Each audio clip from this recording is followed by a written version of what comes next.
place. Good morning, good morning, morning, good morning, morning.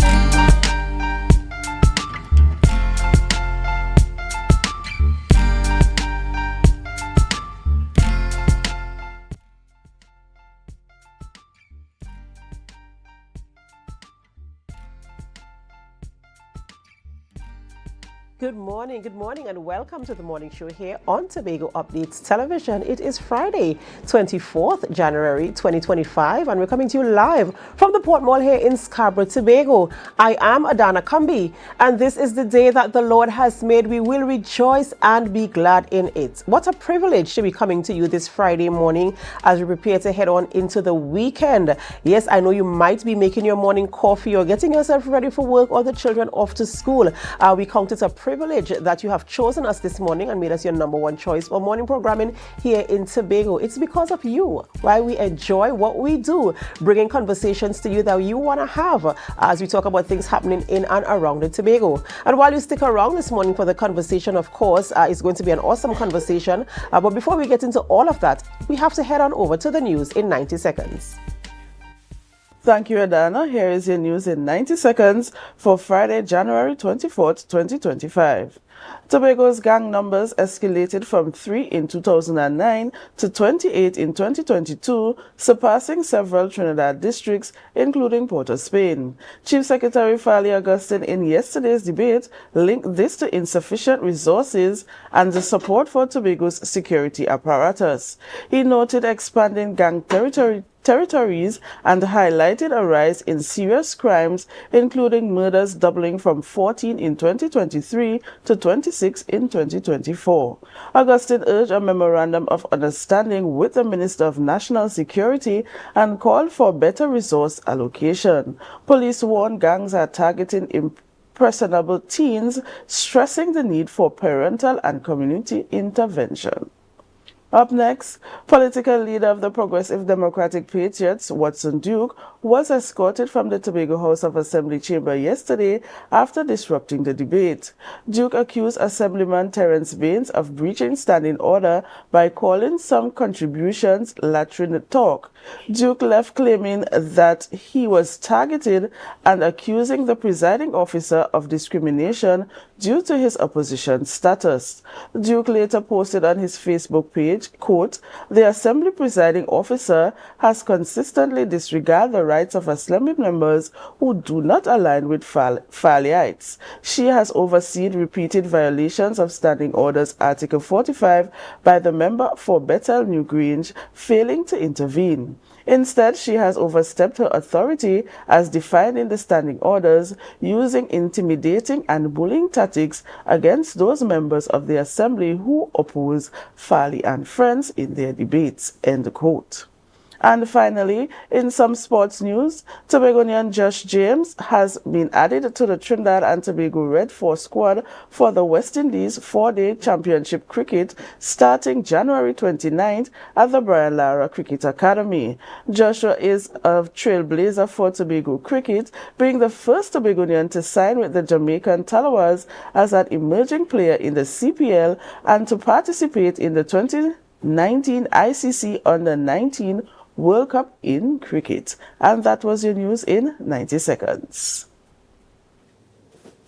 Thank you, Biana, for our news there in 90 seconds. And of course, we will talk about that situation that took place in the chamber yesterday.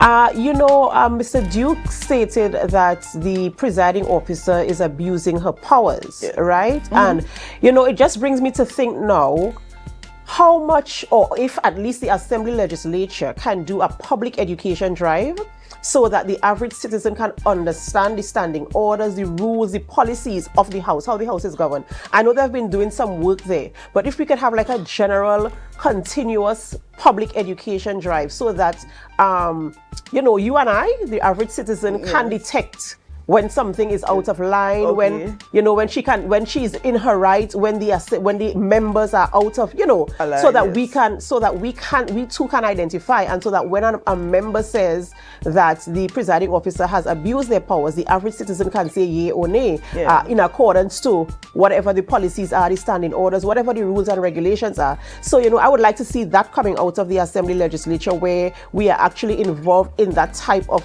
aggressive public education and awareness, so that we can simply sit behind our screens and detect, no, you're wrong, or yeah, you're right. So we wouldn't be trying to figure out, well, what happened there, how are we, so we can actually go along on that journey as well. And that is what came out to me from what happened yesterday. I don't know where you are where that is concerned.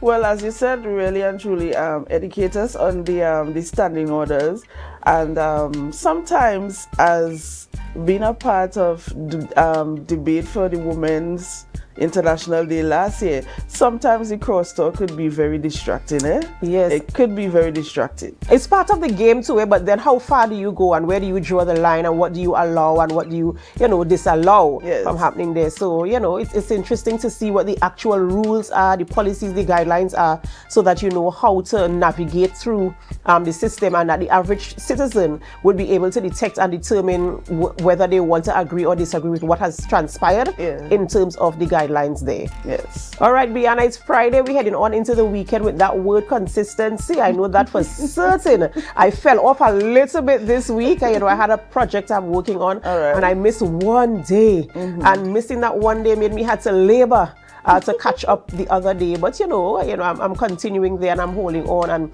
of course, at the end of it all, I will see the rewards, I'm certain. Yes. Right? So you do have a wonderful weekend. I will see you again on Monday. God bless. Same to you. Ladies and gentlemen, it's that time of the morning where we celebrate with those who are celebrating. It's time for our birthday shout-outs. Who is celebrating a birthday today? We want to start off by saying happy birthday to Melendi Sebro.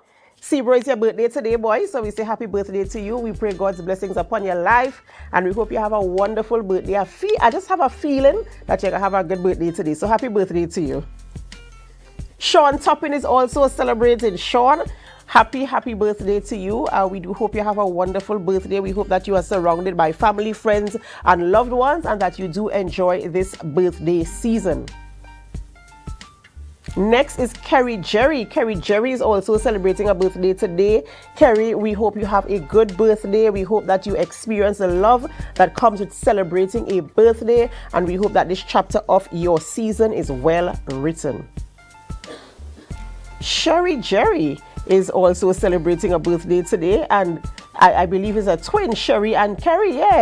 They are celebrating a birthday, so they're twinning today, and we hope that this twin will have a wonderful birthday, whether you spend it together, apart, wherever you are on the globe, that you are able to connect and express your appreciation for each other, your love for each other, and that you do both get to enjoy a wonderful birthday. Kersha Cowan, yes, she is celebrating a birthday today as well. We say happy birthday to you, Kersha. We pray God's blessings upon your life. Now, Kersha is a girl. She likes things in order. Everything must look nice, and ain't nothing wrong with that. So, Kersha, we want to say happy birthday to you. We pray God's blessings upon your life, and we do hope that this chapter of your story is beautifully written. And rounding up the birthday celebrations this morning, we have Ariane Macmillan. Ariane Macmillan is celebrating a birthday today, and we want to say happy birthday to you, Ariane. We do pray God's blessings upon your life, and we do hope that you have a wonderful birthday as well. So happy birthday to you, Ariane. And of course, if you are celebrating a birthday, an anniversary, a retirement, a promotion, a baby dedication, whatever you are celebrating, we join in the celebration with you. Of course, Tobago Updates Television, we wish you all the best in your celebration, and we remind you to put God first. Invite Him into your celebration. He is the sole reason why there is something for you to celebrate. So do not exclude Him. Who are we speaking with this morning in studio? Well, I can tell you that we're starting off the conversation by speaking with His Excellency Ambassador Itai Bado, Ambassador of Israel, Panama, and Southwest Caribbean, and Miss Adana Leonard Williams, a secondary school teacher and a MASHAV graduate. And we are speaking about bilateral relations with Trinidad and Tobago and the MASHAV scholarship. Yes, and as you are aware, it's Friday, so you know Mr. Marcus Daniel will also be here later in the show to talk to you all about sports. So you have to stay with us, you have to stay with us because this conversation is a really, really interesting conversation. You're going to get a lot of information from it, and the show itself will be a wonderful, wonderful show. I want to take some time off to say a special good morning to all of you who are viewing us on our Facebook live stream this morning. Thank you so much for joining. Thank you so much for your comments, your words of encouragement. Those of you over there on our YouTube channel and on AMPLIA and Flow, yes, we are now transmitting on Flow as well. So we welcome all of you. Thank you so much for being a part of our morning show and for being a part of the Tobago Updates television family. Yes, it's because of you why we can do what we do. So whether you're viewing right here in Tobago, in Trinidad, in the Caribbean region, the United States of America, Canada, England, all of Europe, Asia, Africa, Australia, wherever you are, this is your opportunity to share the live, share the live, share the live. We'll be right back.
Put a smile on your face when you're moving from place to place. Good morning, good morning, morning, good morning, morning. Welcome back to the morning show here on Tobago Updates Television. Of course, it's a pleasure coming to you every single morning and having the conversations you want to have about things happening in and around Tobago.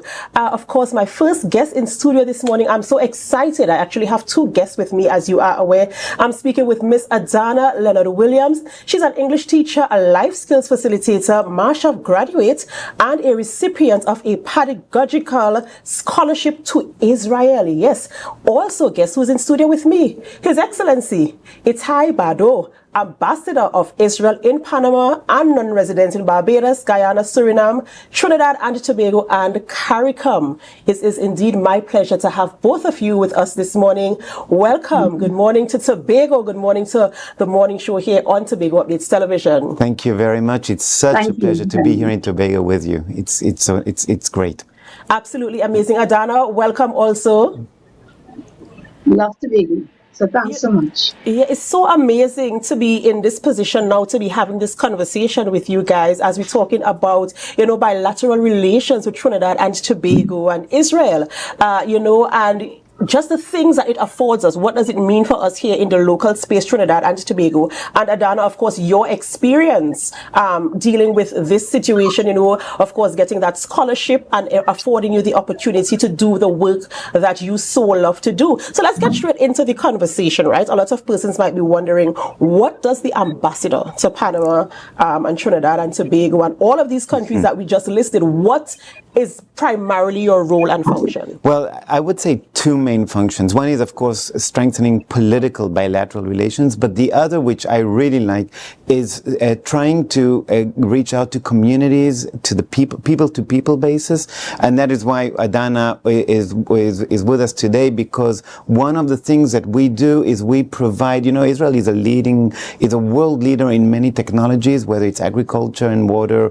cyber tech, cybersecurity, semiconductors, and we have programs that we provide to local communities, to people like Adana, a teacher, who come to Israel, get a scholarship, come to Israel, and then use their know-how to go back and use what they've learned in order to support their own community. So it's training the trainers. So I would divide it into two aspects: political, which is it's with government, but also cultural and stuff like that, and the other is our aid program, what's called MASHAV, which is our international aid program to support communities where they need. And that is why I'm actually here in Tobago, also to learn the needs of Tobago and where we can, as Israel, where we can support. Absolutely amazing. And Adana, how did you hear about this program and get involved to the point where you were afforded a scholarship? Well, I am regular on LinkedIn, and I would update my page. And I got get opportunities, applications from different places. And I saw that and I said, okay, Israel. So I said, let me apply. And I did that and it went well.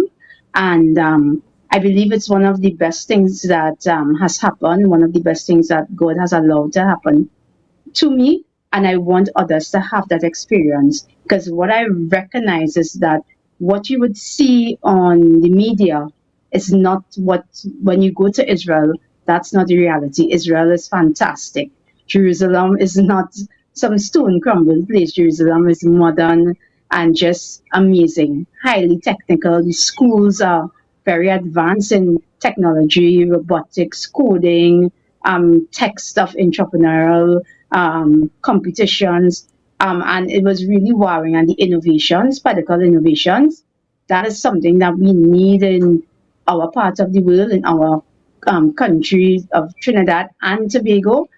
We need that to spur our learners, spur them on to not to want to be educated, not to be dull at education, but to see the reason why they need to be educated and be educated with fun, and to enhance teaching and learning with not just the students, but also with teachers. So that burnt out that teachers feel, they'll be motivated and they'll be enthusiastic to teach their learners. And I think it will make something positive if we integrate what Israel's technology can do for the little island of Tobago. And we can also be, And being a part of the program and benefiting from the program, how has it allowed you to advance your mission and your cause in terms of life coaching and being a teacher and everything else that you do? How was it able to support your movement to ensure that you are able to empower the people who are within your reach? Well, in terms of gaining the knowledge, I started to apply that knowledge. And applying that knowledge means that I started to, in terms of my teaching, make it more technological, bring that technological advancements to my students, because I recognize they're on their phones all the time, they're on laptops all the time, and it's not they're looking at educational stuff, they would be looking at YouTube or all the social media platforms. So I said, if they like their mobile phones, if they like certain things, let learning be fun. See what they like and integrate it into my lessons using the technology. And that has afforded me, for instance, in 2024, the June cohort at my school, out of with the 30 students, I got 25 grade ones, 4 grade twos, and 1 grade 3 in English A.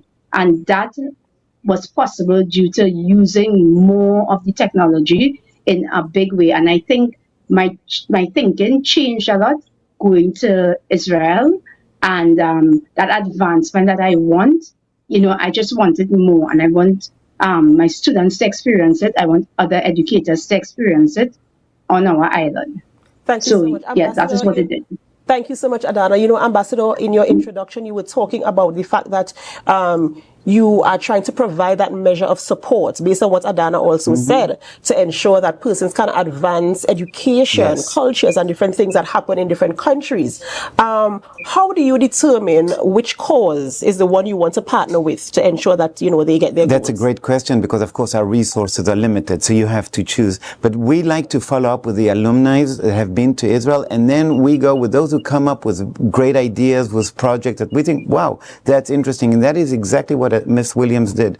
She came up with a project called Step 2 Success, where she wanted to provide to the local community tools of using basic computer skills, teaching children and their parents so we said, okay, we're going to join forces together with her. And 2 days ago we were in Point 14. We provided them with some computers and a projector, and together with Miss Williams' knowledge that she's achieved, I think this could be a wonderful beginning for youngsters in that area, and would provide them the tools that they need. So we look at each case differently, but we do like to support our alumni, to follow up with them and support them when they come up with wonderful ideas like Miss Williams has. And of course, when they succeed and you see the returns, of course, I'm certain that it makes you... It's the best. It's really, there's nothing better than that.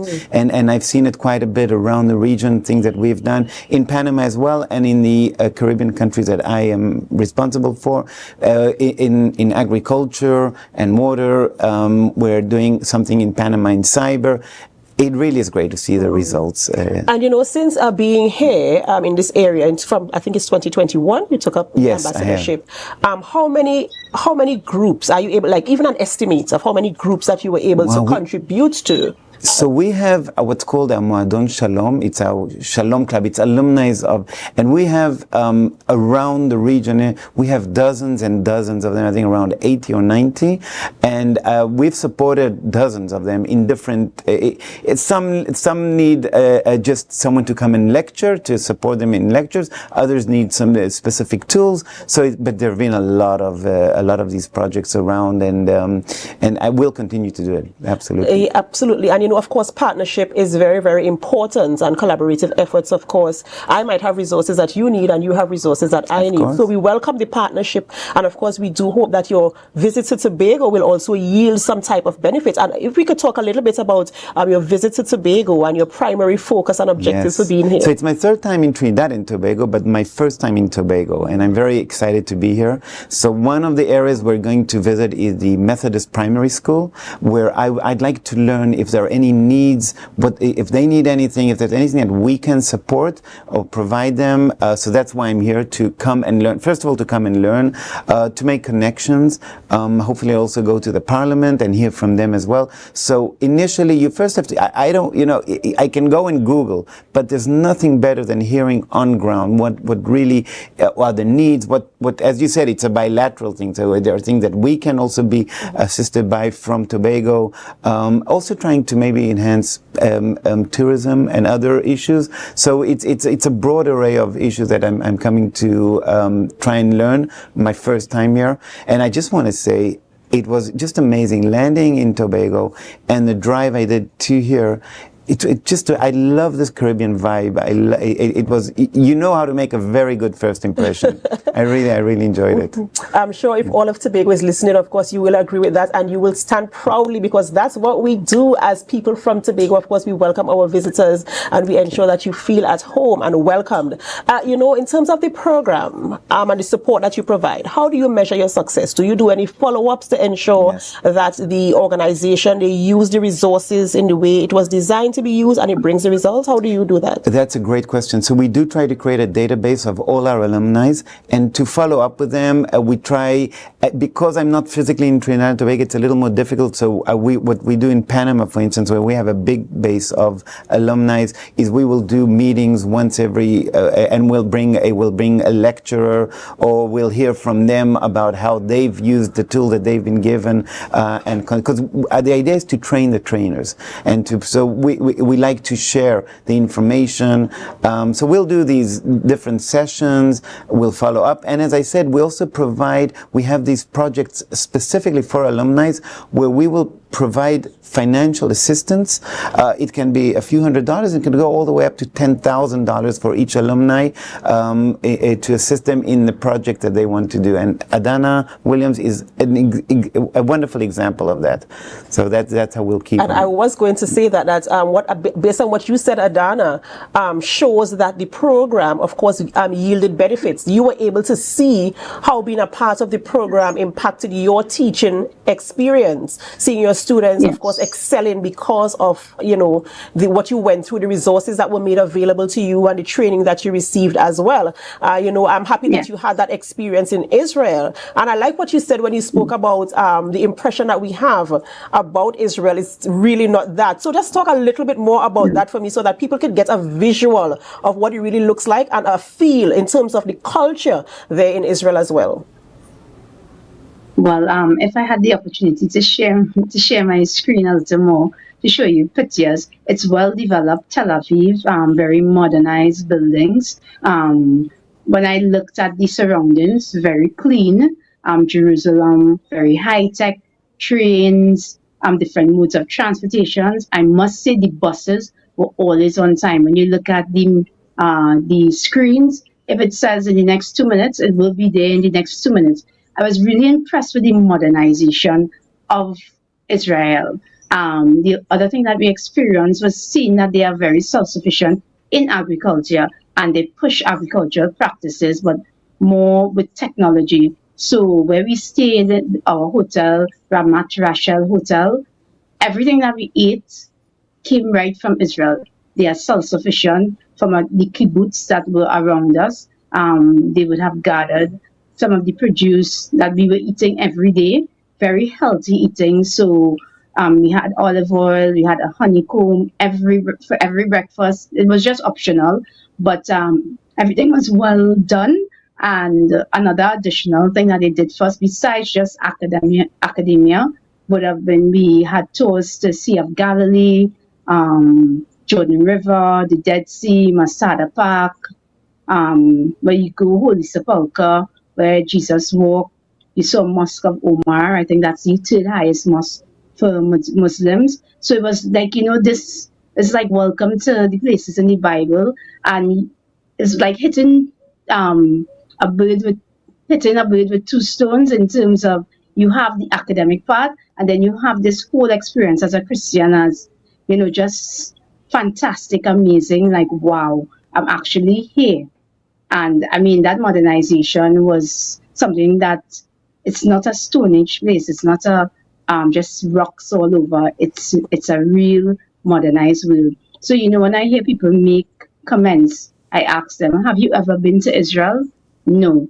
It's just what I see on television. So what I would love is that more persons from Tobago also, they get the experience through applying for a scholarship to go there and see what it is for themselves, and then affect change in their community, and make a positive change, a positive difference to the youths and the people around us. Yes, an amazing capsule there of your experience. Yes. And, makes me feel like if I want to hop on a flight right now and head to Israel. You're invited. Oh, I'll take you up on that, most certainly so. Can I add one point to what I've done? Because I really, that is something that really strikes home. The distorted image that Israel has on social media and on TV. Because in addition to what Adana mentioned, 20%, 2 million citizens are in Israel are Arab Israelis who are an inseparable part of our society, and they are members of all walks of life, Supreme Court judges, members of parliament, they are CEOs of banks, players in our national football team. And people, when I mention this, people are very surprised. Oh, we thought that Jews and Arabs are separate. No, we live together, we coexist together. Jews, Arabs, Christians. Israel is really actually the only liberal Western democracy in the Middle East, but there is such a distorted image coming up because of the current conflict taking place with the Palestinians. People really don't know what Israel is all about. That's why the best thing is to come and see with your own eyes and really understand what Israel is all about. And it is very different to the image that sometimes is portrayed through the screens. There's no experience like your own experience. Exactly. In as much as you might get somebody else's reviews, there's no experience like your very own experience. In terms of the scholarship program, do you think, or is this an attempt to ensure that there's more sensitization as to what your ambassadorship does, so that people can have an understanding of the office, the things that you provide and supply, and the support that you lend to communities? Is there going to be more like a more roll out in terms of going to other countries as well, other communities as well, and tell them, hey, this is what is available here, and this is how you can participate? I mean, how do we show what we can, what we provide? Yes. And, well, first of all, I mean, the best way just to understand what we are providing or proposing is to go on to, like Adana, she saw it on LinkedIn. You can go on a different website. You can write Google MASHAV, MASHAV, or you can go into the Israeli embassy website in Panama, where we give a list of all the different courses that we offer. It can be entrepreneurship, it can be women empowerment, agricultural technology, water technology, high tech. It's a lot of offers that we have on the table, and just apply. We'll explain there how you can apply, and you can apply. And we do have a lot of applications, and we can't, of course, accept everyone because just of lack of resources. But we always are looking to have members coming from the Caribbean countries and from different parts around the world. So, I'll call everyone, look for us on Google, and we'll be happy to. That's right. Because I think it's an excellent opportunity, and while I know you might not be able to facilitate everyone, at least, we could make the attempt, see how we can connect and, move forward with projects, ideas, and stuff that we have to strengthen our communities around the Caribbean and the region that you represent. As you are here in Tobago, what is that one thing you are looking forward to the most? Well, and you helped me a bit before, when we spoke before, is to learn about the local culture, local foods, and I'm going to try and go for that recommendation you gave me, to know the people, and also really to get an understanding of where we can cooperate business-wise, education, the support that we can provide, and getting just to know, there's no way better than, as we said, if you go to Israel, Israel, there's no way better than boots on the ground, being in the place and seeing it with your own eyes. So I just want to get to learn the locals, the local history, culture, and everything. And I'm so happy that you are here and you're able to have that experience yourself, to, as you say, have your boots on the ground and have that interaction, that one-on-one interaction where that is concerned. And, I really hope that you really get to experience more of the culture. I know you had that on the way in terms of with your driver and, coming into the studio. And I hope you get to feel it more, because I'm telling you, Tobago is a warm place. The people here are warm, and we love ensuring that our guests feel welcome. I always learn new stuff. I didn't know what doubles was before coming to Trinidad and Tobago. The first time I learned about doubles was when I came to Trinidad, and I love it. So now the idea is to really try and learn more and more about the country and its local cuisine and culture and everything that I can. Absolutely, and I do hope that you get that experience. We're so happy that you came on our program this morning. You and Adana, thank you guys so much for coming on. and Thank bringing you that too. information to us, educating us and letting us know what is available out there. And not just this program. There's so many programs out there, viewers. So I want you to start doing some research. You heard the ambassador. You can go on Google and literally search for anything. In this instance, we're talking about MASHAV. It's MASHAV. Yes. So you can Google, find out more about them, more about the things that they provide, the opportunities that are available, just in case you want to connect with what is happening there. And of course, we are so happy to have the ambassador here in Tobago, going through Tobago schools. Scarborough Methodist, that's my alma mater. So of course, I'm very, very happy about that. But I'm sure all of Tobago will benefit from whatever partnership is made there or with our local Tobago House of Assembly administration. We are all going to Can I add benefit. one final point? Israel is a tiny country, and we've managed to become a global leader in many, many aspects.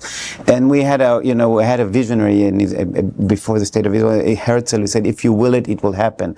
I want to tell you, Trinidad and Tobago has an amazing potential. You're also a small country, a tiny country, but you're not facing the same challenges that we are. And I've learned to know the people here. I think don't give up.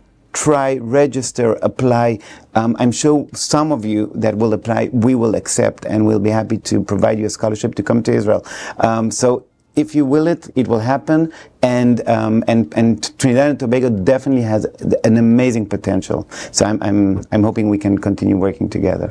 Do you know what you just said? If you will it, it would happen. That is the watchword of Scarborough Methodist School? The will does it. The will does it. And yes. I grew up on that, the will does it. So if you will it, it will happen. So there you have it, folks. You can Google, you could get all the information there and see how best you can benefit from what is being offered, or the support that is being offered from MASHAV, the partnership with Israel. I mean, so amazing. You might be able to get that experience, and you don't want to miss out that opportunity. Ladies and gentlemen, thank you so much for being a part of this conversation. We really, truly appreciate you. We always thank you when you choose us as your number one choice for morning show here on the island of Tobago. As you know, it's Friday, so Mr. Cricket is in studio, and I'm sure he's watching me by the side of his eye because I probably went over a little bit, but that's all right. We're heading on into the weekend, and we do hope that you have a wonderful, wonderful weekend. But in the meantime, before Marcus Daniel comes on, share the live, share the live, share the live. We'll be right back.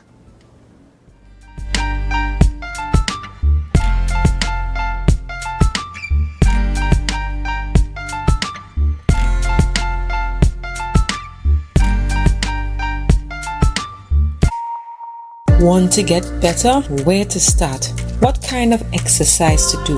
What to eat? How to get restful sleep? Need a doctor to search for root cause?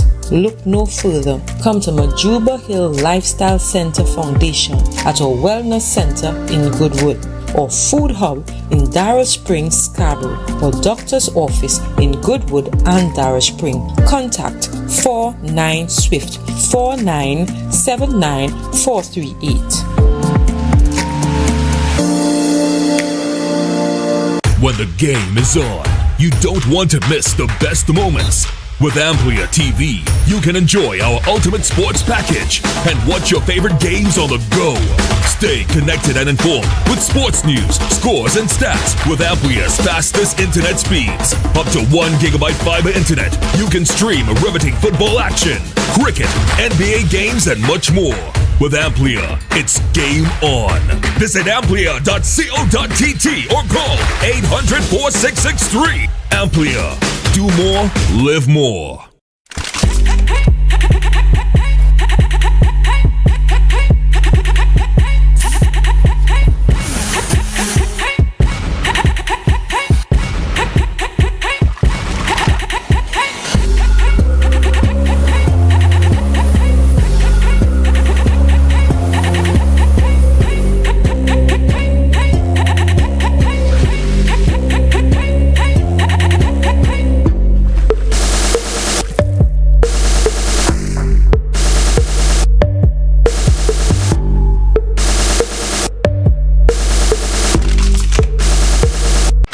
can now get whatever you need whenever you need it anywhere in Tobago with Tobago. Your meals, medication, groceries, and shopping all delivered directly to you. No more hassle, no more stress. Get the Tobago app today on Google Play or Apple App Store. That's TAPPOGO, and let us deliver to you. Check our website at www.tapogo.app or call the experts at 494-TOGO and 484-4746. Tobago. Relax. We will get it to you. Tobago's at your service.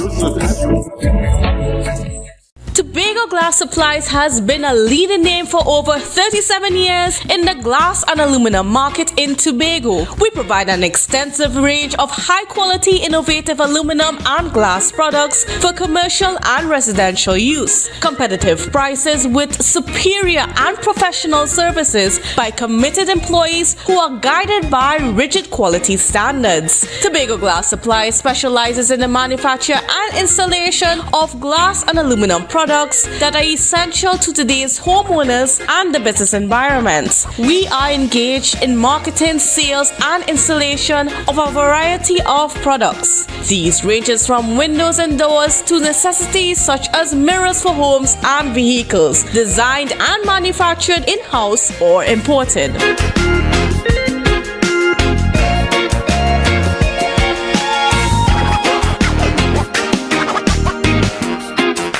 MI4 Security Services Company is the most advanced security service in Tobago.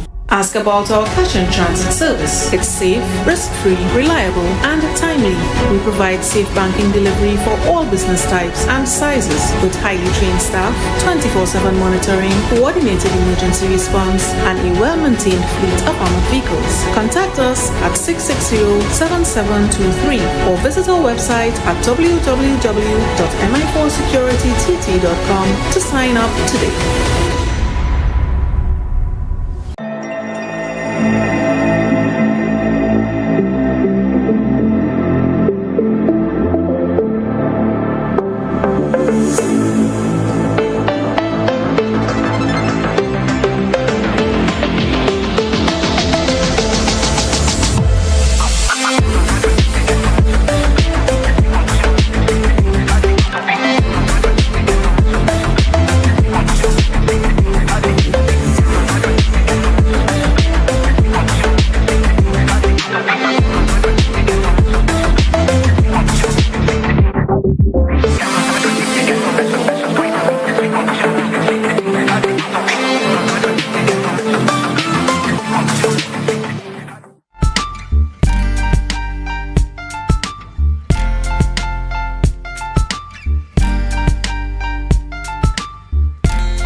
Welcome back to the morning show here on Tobago Updates Television. I know you were expecting to see Marcus Daniel this Friday morning, but guess what?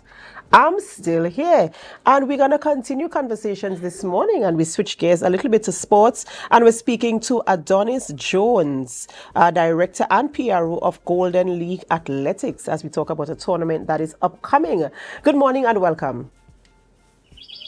Hey, good morning. How are you doing? I hope I pronounced your name correctly. You did. Adonis is correct. Correct. All right, awesome. So welcome to the morning show here on Tobago Updates Television. We're talking sports this morning, and we're talking about an upcoming league on the island of Tobago in the coming days. So let's get into the conversation one time. I want to talk about, first of all, your background in sports and, what's brought about the idea to have this tournament in Tobago. Okay, so I am what we would call the director for the league, for the Golden League. I'm originally from Toco. I'm also a past athlete, would have been on scholarship. and returned home to Trinidad a couple of years back, and started coaching. It was then that we realized that there's a need for more meets during COVID, and we sought to start to have meets on the grass up at Eddie Hat in Tacarigua. Coming from that, Keyshawn Walcott and I, some weeks after he came back from Olympics, started talking about doing the same thing on a larger scale, where the athletes in Trinidad and Tobago can benefit from having meets, especially when it's a character season, character year in Trinidad and Tobago. So we decided that we were going to have a league similar to the Diamond League, but on the grass fields in Trinidad and Tobago, all around the country, taking the sport itself to rural communities so that the athletes themselves can not only get more competition, but also bring in the communities into the sport and give the athletes themselves some recognition within their own local communities. So that's where we really started from. But again, yes, my background is that I'm an athlete. I love track and field. I benefited a lot from track and field, and I kind of made it my mission to ensure that whenever I'm involved in the sport, any young athlete, any young person I'm around knows and sees the benefit of being in the sport and gets the most out of it. It sounds really, really good. Of course, for me, I think sport is a good platform to get young people involved in something that is meaningful. It can form relationships, provide opportunities. So, of course, we welcome any discussion that relates to sports or any type of community event. So the tournament began in December, right? And you are coming to Tobago on the 26th? That is 26th. That is the Sunday. Sunday, yes. Right, so tell us about what the format is and what we can expect, how many teams or clubs or groups are participating in the Tobago edition. All right, so you're right. Sports is a great platform for youths to catapult into their true potential. And again, this is what the league is about. So we would have started in December. It's seven track meets, 6 meets across the country, and a grand final in CIC grounds in Port of Spain. Now, the format follows the Diamond League format, where you compete, and based on your placings, you get points. So at the end of it, we'll take the 8 athletes who has the most points in each event, and they'll be invited to compete at the final to see who's the Gola League champion. We would have been to Eddie Hat. We started off at Eddie Hat on December 7th. We then went on to Point 14.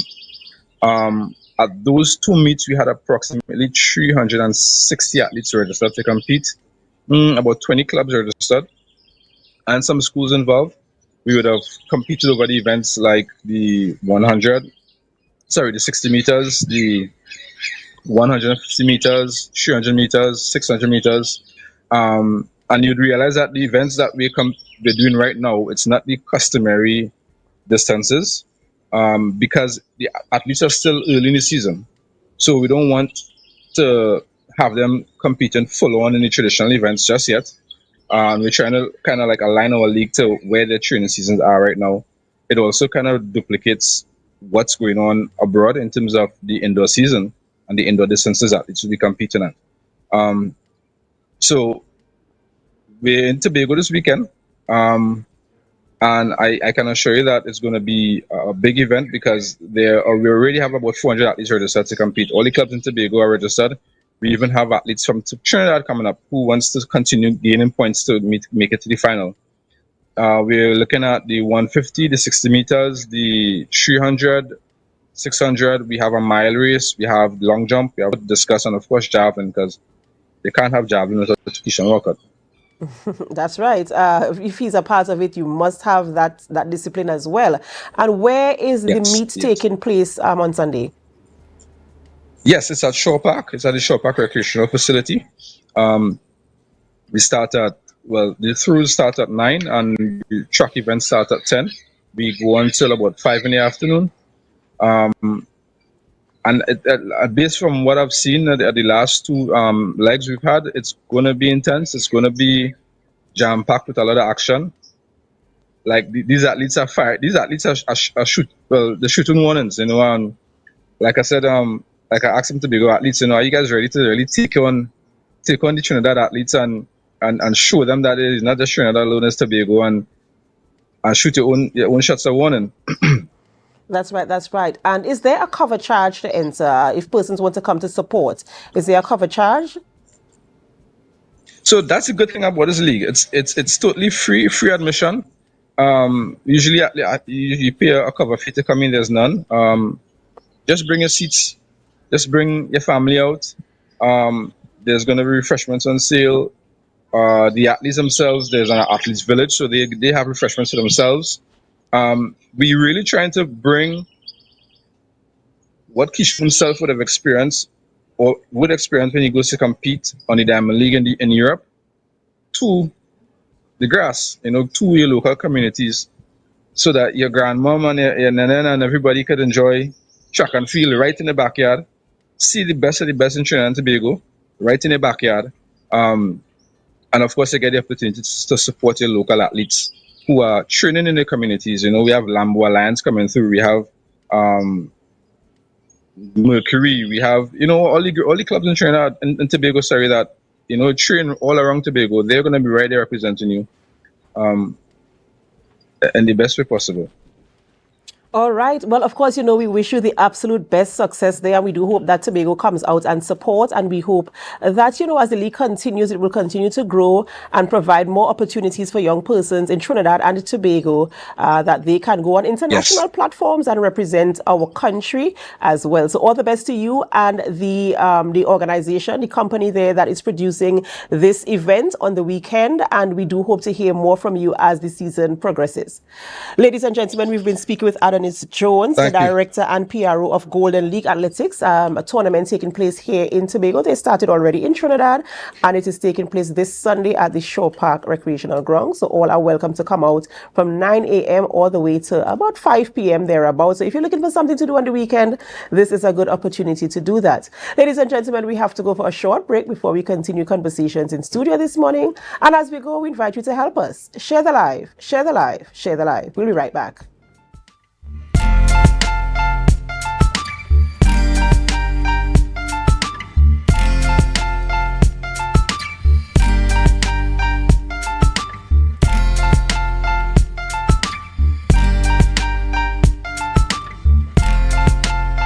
Tobago Glass Supplies has been a leading name for over 37 years in the glass and aluminum market in Tobago. We provide an extensive range of high-quality, innovative aluminum and glass products for commercial and residential use. Competitive prices with superior and professional services by committed employees who are guided by rigid quality standards. Tobago Glass Supplies specializes in the manufacture and installation of glass and aluminum products that are essential to today's homeowners and the business environment. We are engaged in marketing, sales, and installation of a variety of products. These ranges from windows and doors to necessities such as mirrors for homes and vehicles, designed and manufactured in-house or imported.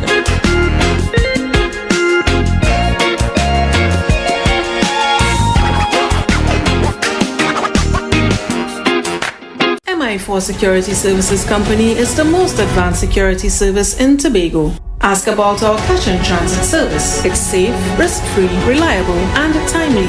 We provide safe banking delivery for all business types and sizes with highly trained staff, 24/7 monitoring, coordinated emergency response, and a well-maintained fleet of armored vehicles. Contact us at 660-7723 or visit our website at www.mi4securitytt.com to sign up today.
when you're moving from place to place. Good morning, good morning, morning, good morning, morning.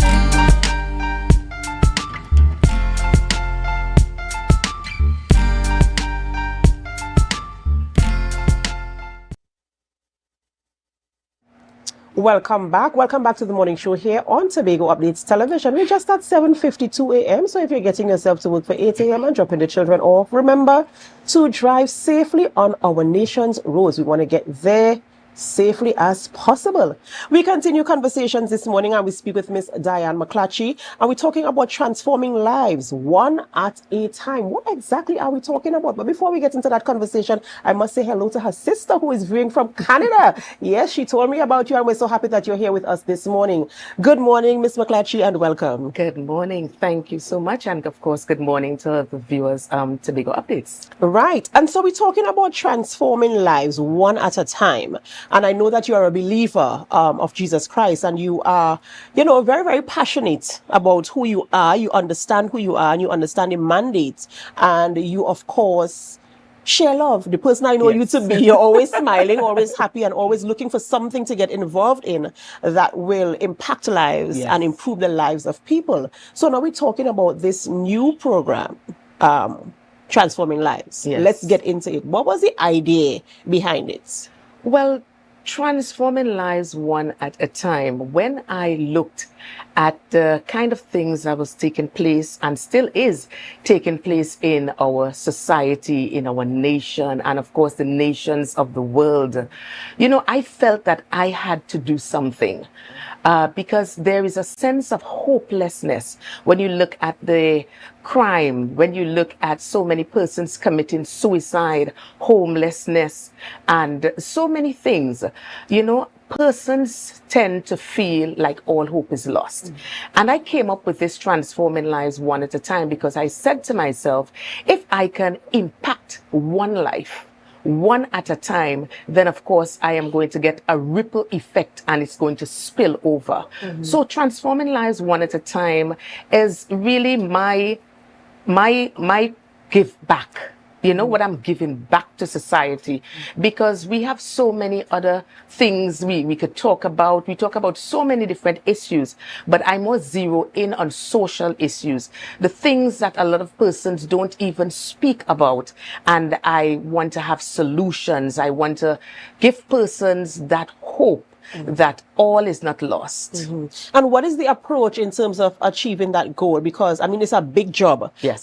You spoke about social ills, and we are all aware as to what is happening in our societies, not just here in Tobago. Correct. Trinidad, the Caribbean region, and even globally, we are seeing a decline in socialization or the way people socialize and the things that impact their lives and cause them to act out of character, should I say, or behave badly? Yes. Can I say that? Because of the influences. So what is your approach to change that kind of behavior and to reignite that measure of hope into somebody's life, to tell them, listen, you have value and we could change the way you do things. Your outcome can be different. What is your approach in doing that? Yes. Well, I think education is very important because the more informed you are in a better position to perform.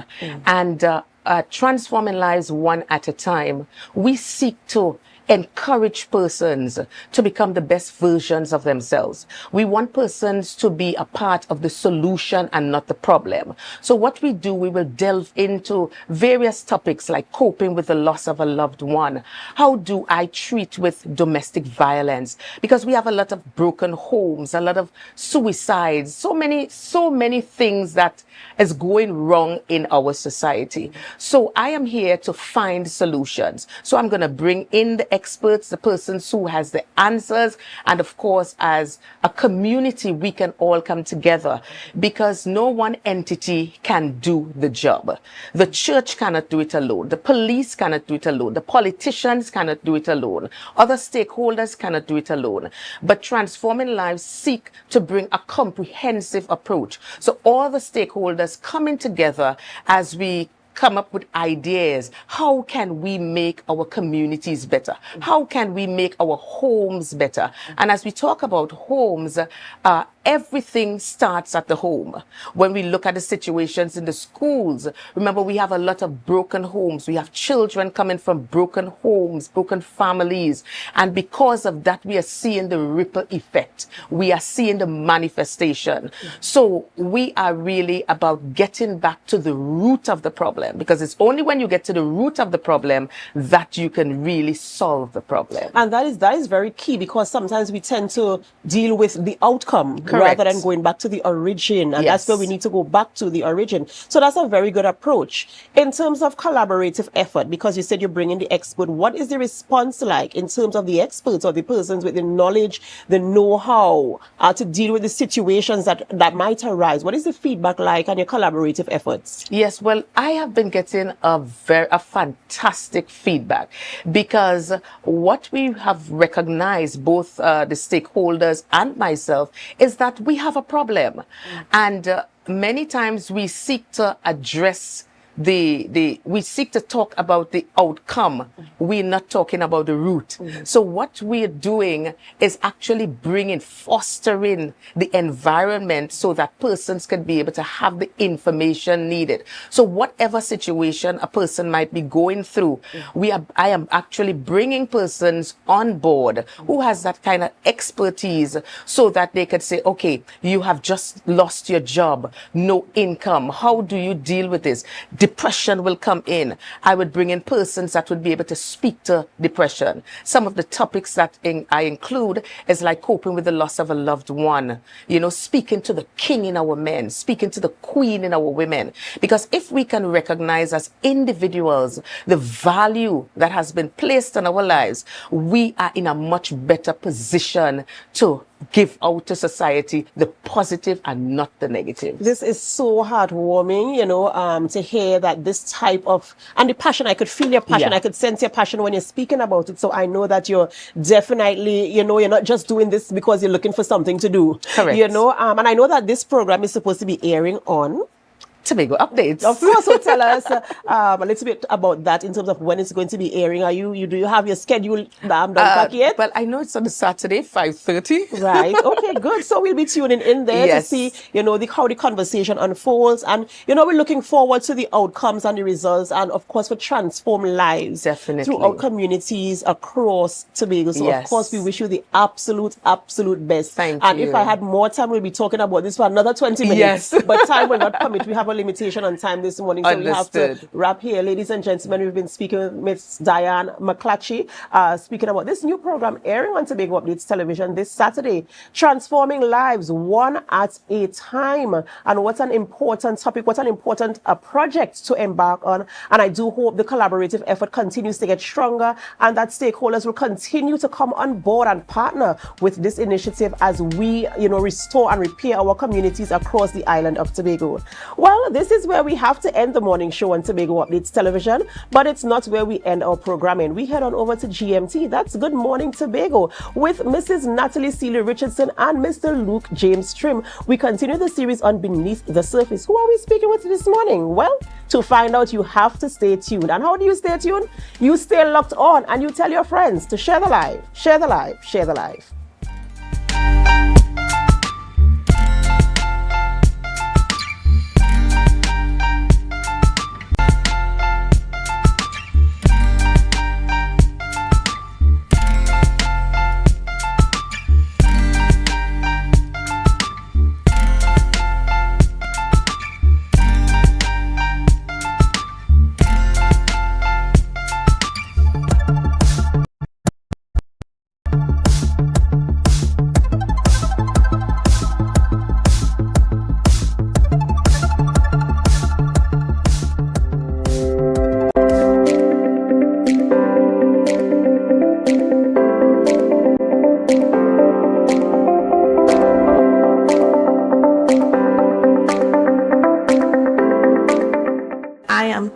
Honored and so very pleased to be here in Tobago.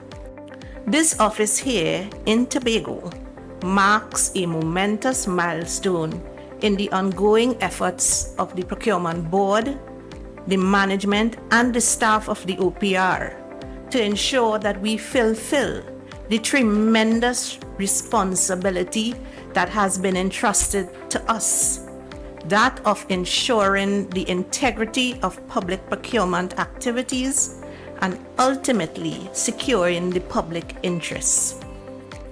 To better serve the island of Tobago, an Office of Procurement Regulation is here, up and running.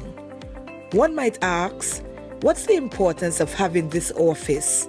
Having a well-regulated procurement system helps to promote fair competition among suppliers and contractors. And what this building will represent for us in Tobago will be essentially a facility where central government services that ought to be delivered or performed in Tobago are housed under one roof so that Tobagonians will have easier access to these services. In the ensuing months, technical teams from Port of Spain will be assigned on a periodic basis to support the operations of the Tobago office in the execution of a planned program of capacity building and technical assistance activities. So I would urge all the divisions of the THE to grasp these opportunities. The OPR office is located in Crown Point at the Coliseum building. That was a production of the Department of Information, Office of the Chief Secretary, Tobago House of Assembly.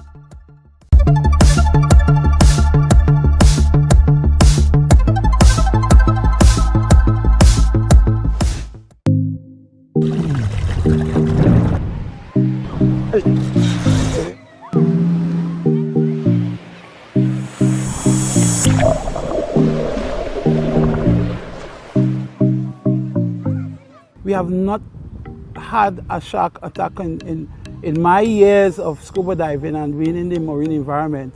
We have never had an encounter such as that one. So we have to understand why is it that this happened, and understand that, listen, you know, these creatures, that's their home, and being in the water as a diver and even as a swimmer, one of the inherent risks is encountering one of these creatures. Yeah, so I don't think that is a worry, but I think it's a wake-up call for us to make sure that we equip our lifeguards, equip our emergency responders, so that they know in the unlikely event of an incident like that, we know what to do. As divers, we would see sharks once in a while,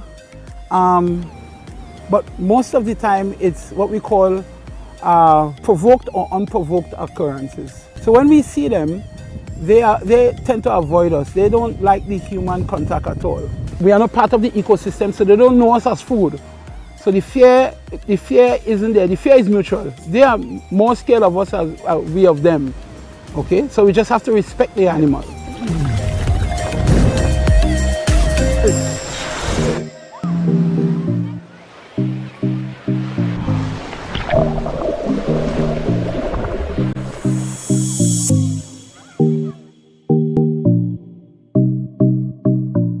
That was a production of the Department of Information, Office of the Chief Secretary, Tobago House of Assembly.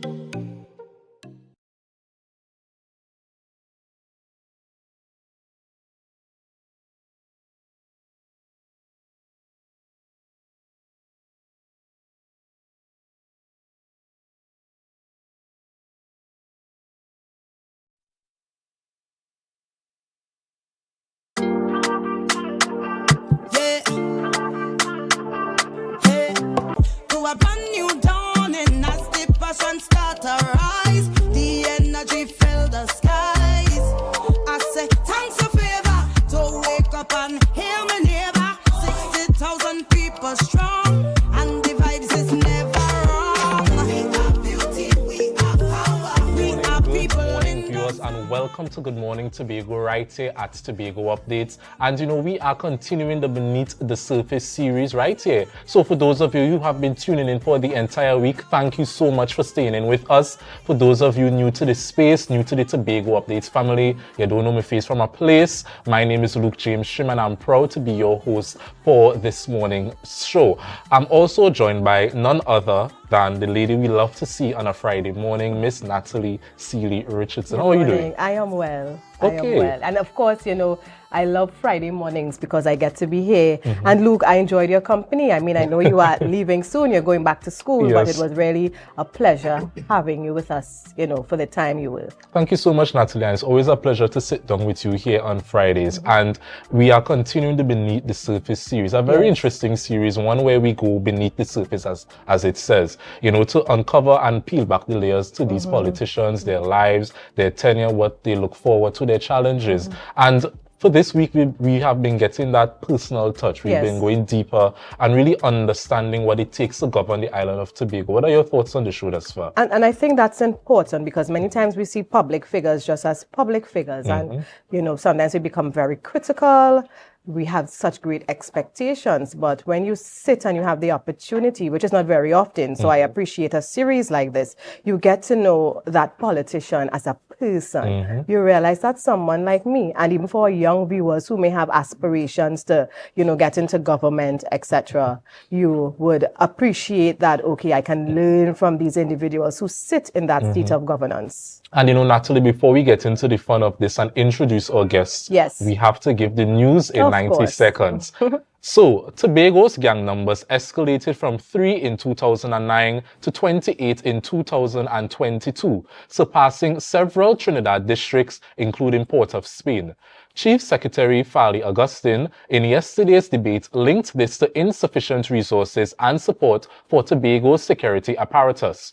He noted expanded gang territories and highlighted a rise in serious crimes, including murders, doubling from 14 in 2023 to 26 in 2024. Augustine urged a memorandum of understanding with the Ministry of National Security and called for better resource allocation. Police warned gangs are targeting impressionable teens, stressing the need for parental and community intervention. Political leader of the Progressive Democratic Patriots, Mr. Watson Duke, was escorted from the Tobago House of Assembly chamber yesterday after disrupting the debate. Duke accused Assemblyman Terence Baines of breaching standing orders by calling some contributions latrinated talk. Duke left, claiming he was targeted, and accused the presiding officer of discrimination due to his opposition status. Duke later posted on his Facebook page, quote, "The Assembly presiding officer has consistently disregarded the rights of Assembly members who do not align with Faliites. She has overseen repeated violations of standing orders, Article 45 by the member for Bethel Newgrange, failing to intervene. Instead, she has overstepped to authority as defined in the standing orders, using intimidation and bullying tactics against those members of the Assembly who oppose Fali and friends in their debates." End quote. In some sports news, Tobagonian Joshua James has been added to the Trinidad and Tobago Red Force squad for the West Indies 4-day championships cricket starting January 29th at the Brian Lara Cricket Academy. Joshua is described as a trailblazer for Tobago cricket, being the first Tobagonian to sign with the Jamaican Tallawahs as an emerging player in the CPL and to participate in the 2019 ICC Under-19 World Cup in cricket. And this was your news in 90 seconds. So, viewers, we are here. It's week 2 of the Beneath the Surface series. I know most of you have been locked in. I've been seeing the comments, I've been seeing the reviews, I've been seeing the ratings. So thank you so much for sticking with us. And this morning, I'm going to give my co-host the absolute pleasure of introducing this morning's guest. And of course, thank you. I also want to shout out to our viewers joining us for the very first time this week from Flow. We have joined the Flow family, and that's, exciting news for us, Luke. And we really just want our viewers, wherever you are viewing from, whatever platform, to just appreciate what we share with you from our beautiful island of Tobago. And with that, let me bring on our guest, someone I'm sure you are very familiar with. And if I just say the nickname he goes by, you know who I'm talking about. He's Whitey, but this morning we are going to address him as Assemblyman Ian Anthony Pollard. We have to get the entire government name out there this morning. Good morning, sir. Good morning, Natalie. Good morning, Luke. Good morning. And of course, for our viewers, just to let them know that you hold the portfolio for the Secretary of Settlements, Public Utilities, and is it Rural Development? Yes. And of course, you represent the area of, is it Mason Hall, Mariah? Yes, sometimes I say Mariah. Mason Hall, right? The two M's on the island. Mason Hall, Mariah. So good morning again, sir, and welcome. Good morning, and good morning to your audience, especially the constituents of Mason Hall and Mariah. And this morning, of course, as you know, we are talking about beneath the surface. Who is Mr. Pollard? Yes, we know you as secretary, we know you as area representative, but that's not the only part, your existence. Of course, you started somewhere, you have your values, and of course, we want to get into of what you are doing in your division, some of your challenges, some of your victories, and we had your counterpart, Assistant Secretary Orlando Kerr, with us this morning, who would have shared some of the initiatives going on in your division. So, I want to start it off again because many people may know you as a politician. They may know you, coming to work in the office. But who is Mr. Pollard? Well, Mr. Pollard is the sixth of 8 siblings of Eileen and Belton Pollard, both deceased. A sports enthusiast, I played for Signal and Senior Comprehensive, winning the first intercol title in 1982. Being afforded a football scholarship to go and study at the University of New Haven in 1987. Went under heart surgery the first year at the university.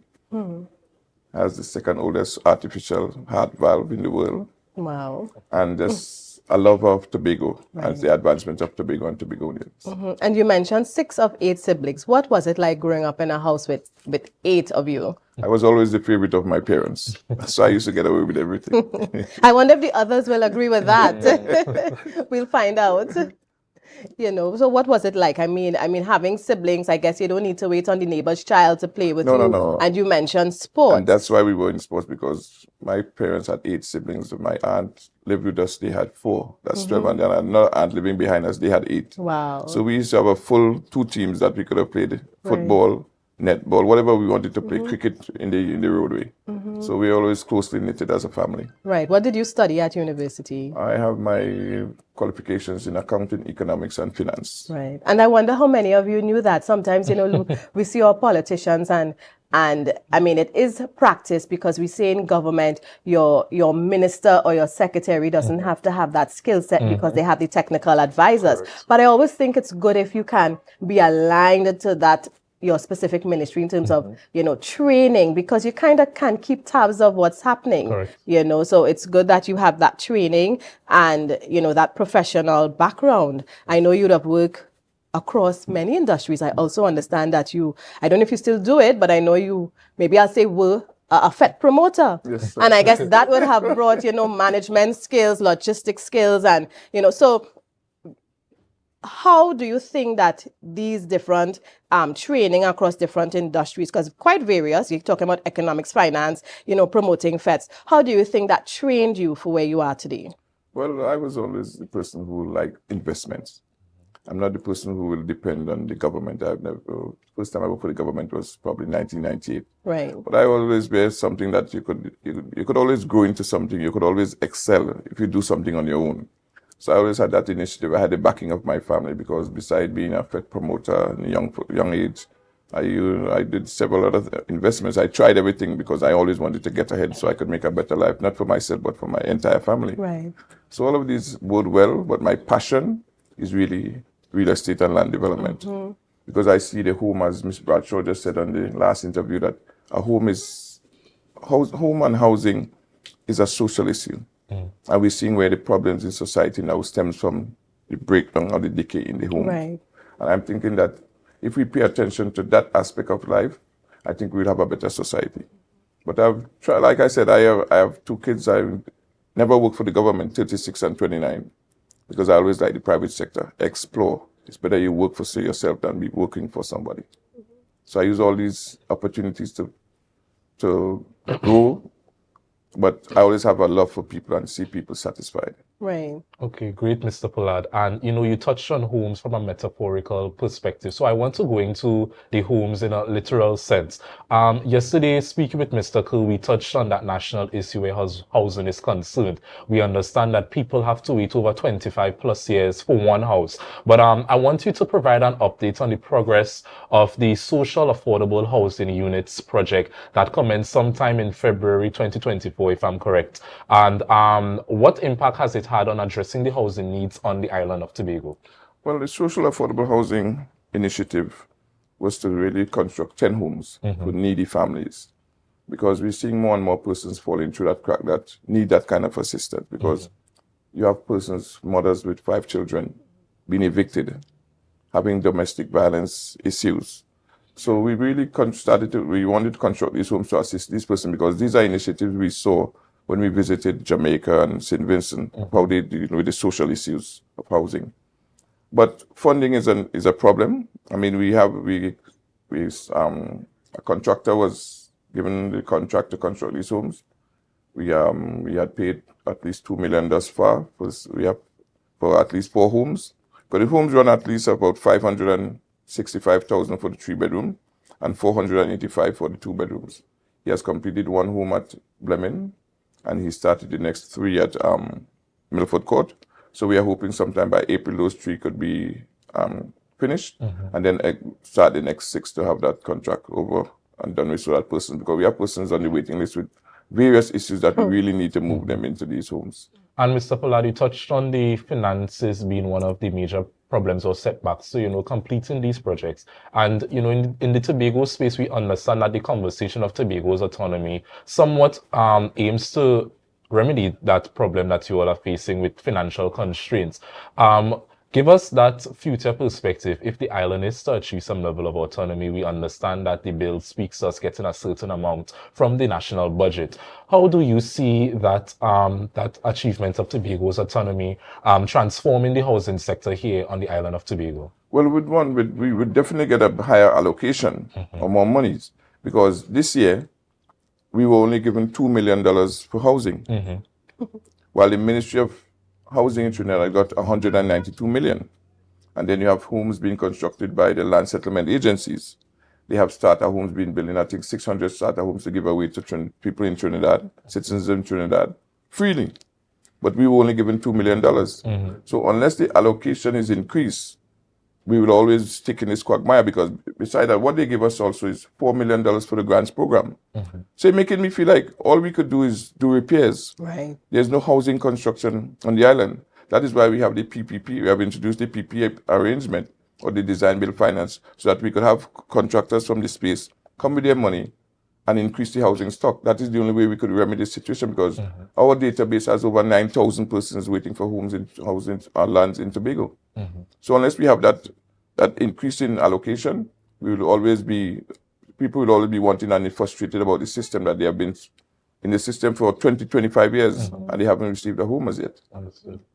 And a lot of times when we talk about settlements, people think of that physical, building structure. Tell us a little bit about, is the opportunity there for persons to apply for land? Yes, there was always that opportunity to apply for land, because right now we are waiting to finalize the RFP for lands at Adelphi in Mason, where we'll have 50 parcels of land to give out. But what we see is that a lot of the applicants are females in the system. And people are saying that they can't take the headache of having to get a higher contractor back and forth. So a lot of persons we're looking at developing, have the housing units started in many areas. So this is why I said that we have this design finance modality, that these homes could really start, so people could just move into a home and not move into so quickly. When you look at, again, the vision and mission of your division, the mission and vision of it, what really do you want to accomplish while you are there? Because, it's a wide scope. You have settlements, then we jump to rural development, we jump to public utilities. Well, rural development and public utilities is under the auspices of Secretary Kerr, as he was here yesterday. Yes. And they are doing a fantastic job, especially the Rural Development Unit, and after partnering with Habitat for Humanity to do so many roof repair programs. So I know he'd have expounded on it yesterday, but I am focused on housing. Like I said, that's my passion. And I would like to see these housing developments started because we have about 4 housing developments we hope to start this year. We have Riseland, we have Adventure, we have Sherburne, and we have Adelphi. Now, if you would remember that we had a draw in 2022 for housing at Riseland. Yeah. It was supposed to be 54 units. And I had a meeting on Monday with those persons who were drawn in our lottery draw and explained to them why the housing haven't started. Right. And I would like to say it again for Tobagonians to understand. That project was to be started since 2020. Finance for the infrastructural work an arrangement was made with the IADB, with the government of Trinidad and Tobago. That the reason that they would receive this funding is once a project is done in Tobago. The central government accessed the funding for the project in Trinidad and never accessed the funding to start the project in Tobago. So we are there sitting and waiting.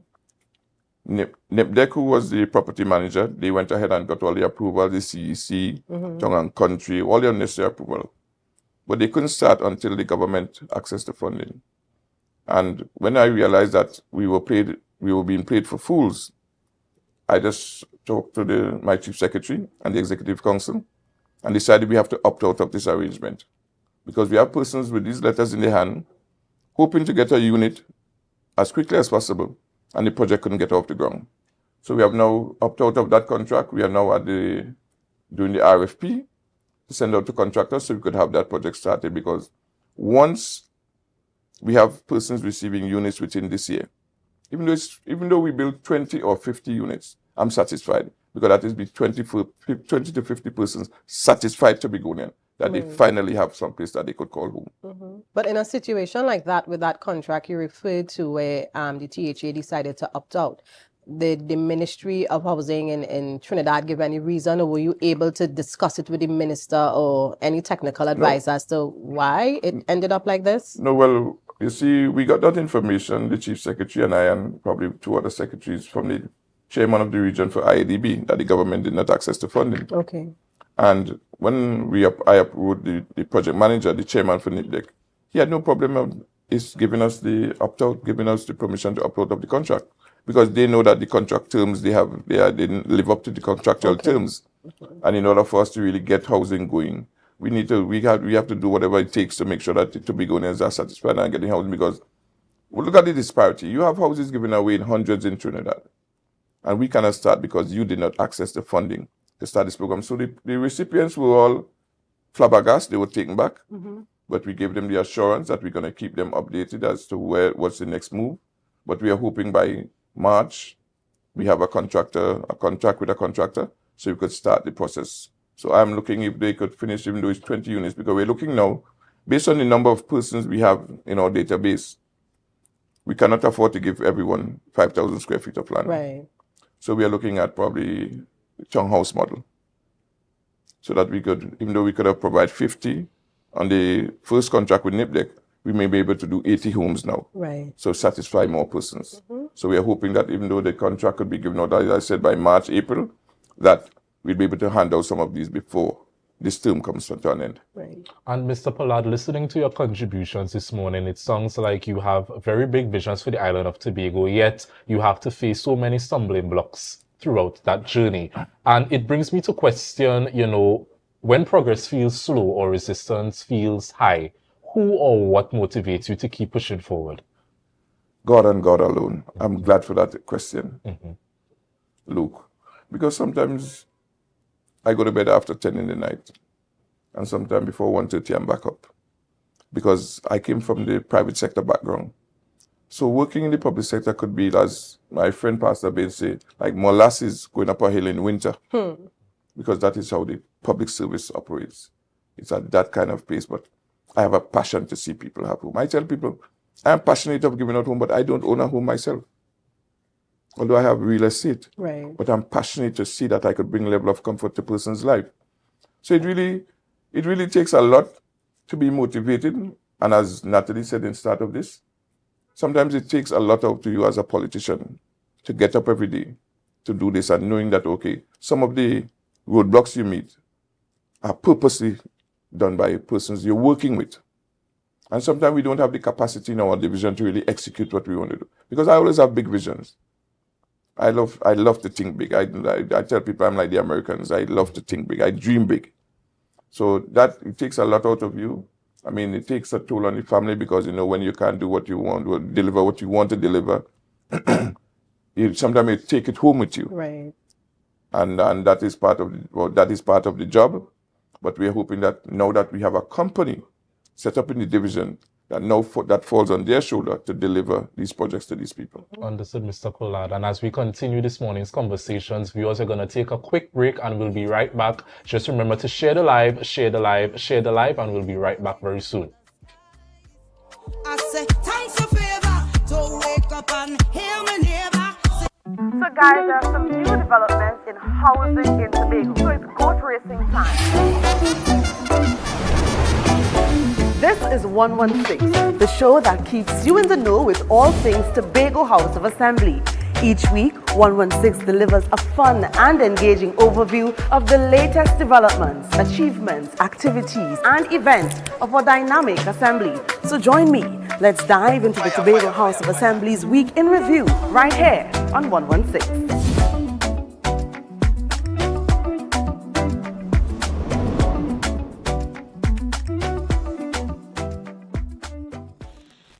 When the game is on, you don't want to miss the best moments. With AMPLIA TV, you can enjoy our ultimate sports package and watch your favorite games on the go. Stay connected and informed with sports news, scores, and stats with AMPLIA's fastest internet speeds. Up to 1 GB fiber internet, you can stream riveting football action, cricket, NBA games, and much more. With AMPLIA, it's game on. Visit amplia.co.tt or call 800-4663. AMPLIA. Do more, live more. Rotisserie, mouth-watering fries, salads, combos, and specials galore. Feeling for something to eat? Come and see. Our rotisserie is seasoned to the T. Kicking chicken, masala, and jerk roast. Crispy fries made from scratch. Who do you know can't beat that? Or salads freshly cut and packed. When you taste it, you'll be wanting to come back. So come check us out on number 2 Robinson Street, Uptown Scarborough, Tobago. We open on Saturday nights from 7:30 to 11:30 p.m. Monday to Thursday, we're open from 10 a.m. to 9:30 p.m. and on Friday, 10 a.m. to 4:30 p.m. Contact us at 772-7443 and all social media handles at The Rotisserie Factory. Tobago Glass Supplies has been a leading name for over 37 years in the glass and aluminum market in Tobago. We provide an extensive range of high-quality, innovative aluminum and glass products for commercial and residential use. Competitive prices with superior and professional services by committed employees who are guided by rigid quality standards. Tobago Glass Supplies specializes in the manufacture and installation of glass and aluminum products that are essential to today's homeowners and the business environment. We are engaged in marketing, sales, and installation of a variety of products. These ranges from windows and doors to necessities such as mirrors for homes and vehicles, designed and manufactured in-house or imported.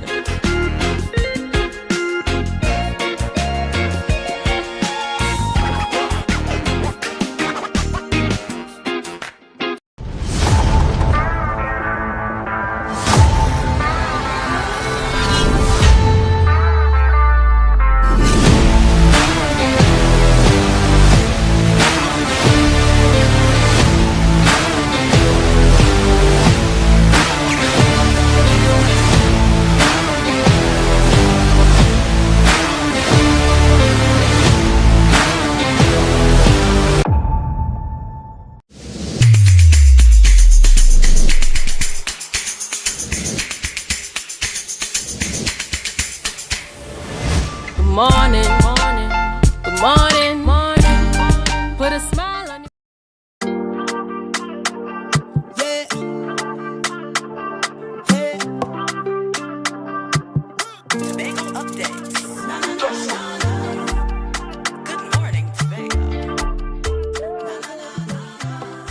your Thank you, viewers, for staying with us on GMT Good Morning Tobago. I am Natalie Seeley Richardson. Of course, co-hosting with me this morning is none other than Luke. And, you know, as I mentioned when we started off, it's a pleasure. It's always a pleasure to have Luke around with us. And, you know, let me not talk too much of his business, or maybe he shared, because Luke is a talker, right? And he is not going to be here with us from next week because he's back to school. So, Luke, let me take this opportunity to wish you all the best. You know, keep representing Tobago, whatever you do, wherever you are. I know that you are always, you know, you're always proud to let people know, hey, I'm from the island of Tobago and this is how we do things. You know, so let me use this opportunity because I don't want to forget to wish you all the best and keep, you know, keep shining, keep growing. Thank you very much, Natalie. You know, and if you are now joining us, viewers, we have been having this conversation with Assemblyman Mr. Pollard, Assemblyman Pollard, and he's also Secretary of the Division of Settlements, Rural Development, Settlements, Public Utilities, and Rural Development. Let me get the order correct. And for those of you who may be from Trinidad or just joining us from the islands or wherever you are, and you don't know what's happening, you know, we talk a lot about housing. And yesterday we had the Assistant Secretary for that same division on, who spoke to rural development and public utilities. So we know how important it is for people to have homes, for people not to be displaced. We know the connection. You know, when you talk about housing, we're talking about having that social impact. Now, with all of that, Mr. Pollard, you know, you have the other side to your division where you talk about staff, where you talk about your human resources. And quite recently in the public domain, you've been seeing people sharing letters and talking about being dismissed and contracts, etc. Bring some clarity to that issue so our viewers can go away having a better understanding, or at least getting more information on what's really happening with that. Well, thanks for that question, Natalie. In that, this has been flying about in the air before last November, when the minority leader went and made a live stating that I was dismissing 15 or 12 persons or someone, and some blogger was putting that into space. And when I went and clarified it on the newspaper, they sent a story. They said they have been trying to meet Mr. Morris to have his take on what my rebuttal. And today they haven't gotten any response from him because I only deal with the facts. You see, that unit was created in 2008, comprising 12 positions. The then administration only filled 3 of those positions.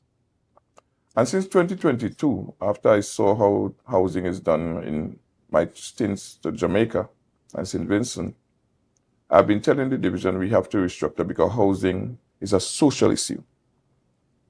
The persons who they had hired at that time, some of them probably didn't have the qualifications because, you know, it's fluid, it's changing. Housing, everything is changing in the world. Right. And I've been putting the division on notice since 2022 that we have to do some restructuring. That is not new. I've waited all this time. We have now established the position that will take over.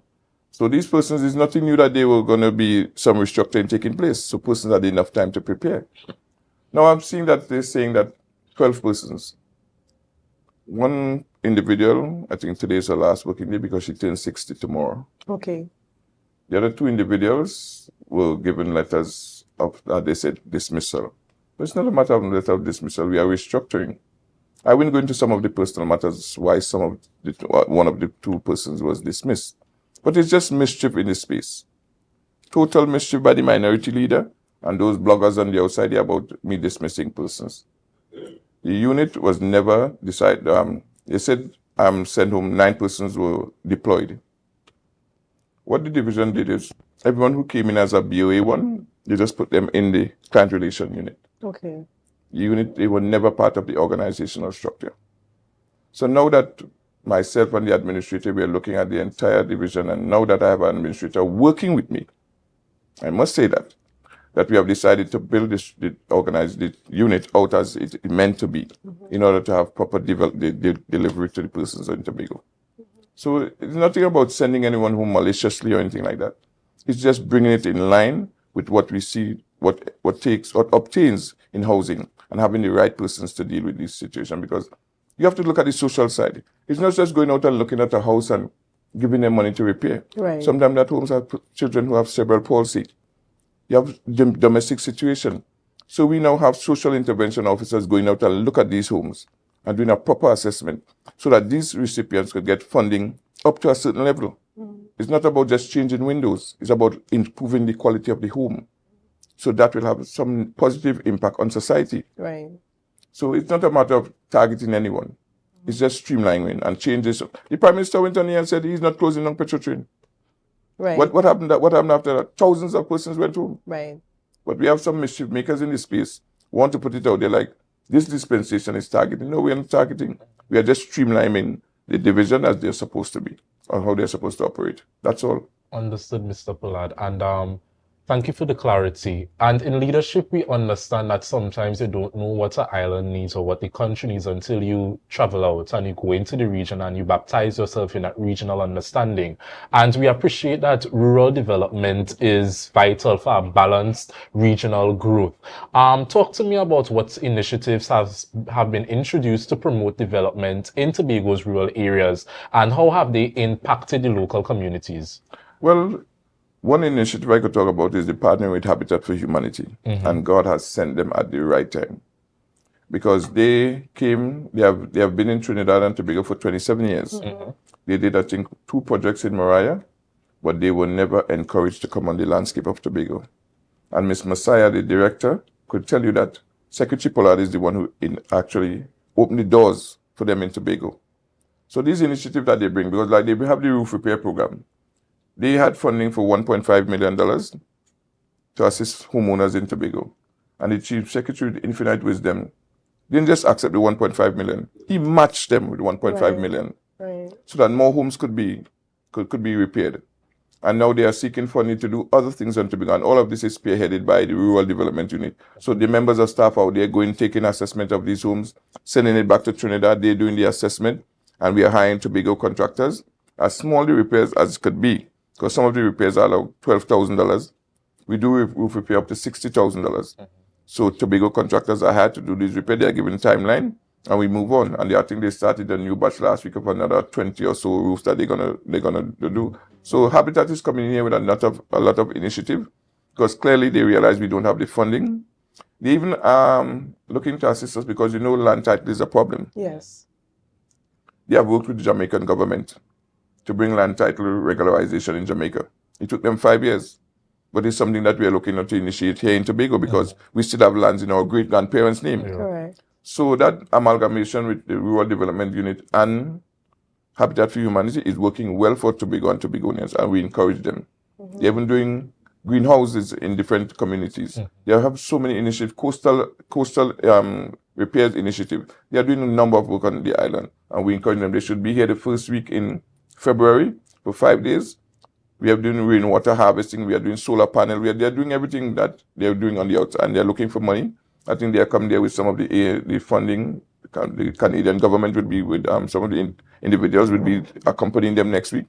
So it's only good work that is being done by the Rural Development Union, and I applaud the entire team for the hard work that they're doing to bring these changes because most people don't look at the rural side of the island, True. They look at the southwestern end and everything is nice and hunky-dory. Yeah. But when we go in and we see that children, holes in the flooring that children could fall through. I mean, house in total decay, dilapidated. Yeah. So these are the people that really need, and this is why we are saying some of the own grants were not meeting the people who really need it. Because you have persons here just want to change a door, change some windows, and there are persons up there whose houses are actually falling down. So we are targeting the rural areas so we could uplift these persons' life and so we could all grow together as Tobagonians. And I want to switch gear because we've been talking to you as secretary. I want to talk to you as assemblyman and talk about the area you represent. Now, you have been the area representative. Walk us through the probably initial thoughts of being approached, or have you always been in politics? Did you always want to represent your area? I've been in politics 49 years of my life this year. And like I said, I'm passionate about helping, but I never wanted to serve in this capacity. I've been approached and I've turned it down. I've always liked to support those who were in it before because I see myself as an activist. But God spoke to me in 2020, and I decided I could have made a change. Because you're looking, when you're from the outside looking in, it's a different picture than when you're inside looking out. Correct. And I said, I could really make a change in a person's life.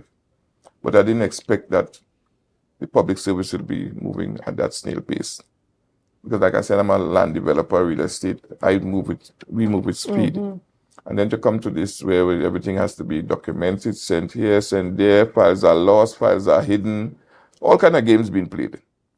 But I have always been passionate about helping persons.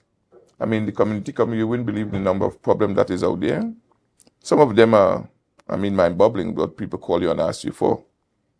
And it could be really tiring. But one of the greatest setbacks for me is not being able to deliver to the people. I believe in economic empowerment. Hence, I am hoping that we could have more private sector jobs on the island. Hence, we are trying to give out all these lands and these homes so that people could feel that self-worth. It's not about paving the roads or putting up a brace wall or fixing a drain. That's not it. When I demit this office, people in my constituency must feel that economic empowerment. No matter even though it's 10, 15, 20, they must feel that economic empowerment. And we hope that we could break that cycle of this early morning work. That persons could have that pride that they could know that, okay, I have to work hard to maintain a family. So my setback is not being able to deliver to the people. I have some initiative that I campaigned on, that we have started working on, that I would like to see come to fruition, because on the Adelphi estate in Masonol, we have 84 persons who have no land title. I'm hoping that this year they could be surveyed and they'll be given their letter of comfort that they could now approach financial institutions for funding, because the ripple effect of that is if they go to the bank to seek funding, the less persons have to come to the division asking for grants. Correct. And it gives that feel of empowerment. I've also worked on acquiring or asking the Chief Secretary and the Executive Council to acquire 144 acres of land in Mason Hall so that we could have village expansion.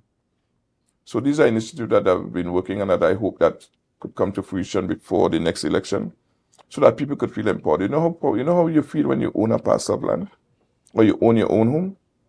But what is happening is that people are seeing that they're saying the system is rigged. I would never get this. I would never get that. Right. You know how great it would feel to know that, okay, you've been selected and you have a parcel of land that you could call your own, that your children could inherit. And while we're on that, we are now changing the policy to have intergenerational mortgages so that your children could be on the mortgage. So even though you pass away, they will take up the mortgage payments. So it's not a matter of when the principal person dies, they are evicted and no. Right. So we are trying to make this more palatable for Tobago and Tobagonians, because it's one thing God is not making more of, that is lands.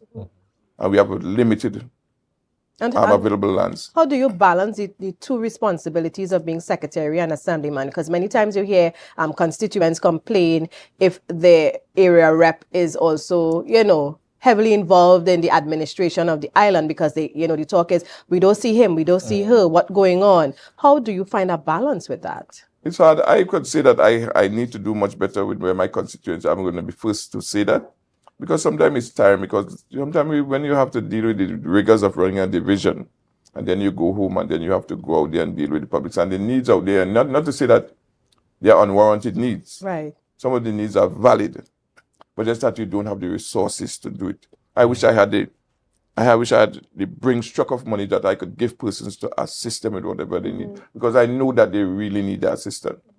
But sometimes you just cannot. And I'm a very passionate kind of person. I put my heart in whatever I'm doing. And it hurts me to see sometimes you can't assist some of these persons that need assistance.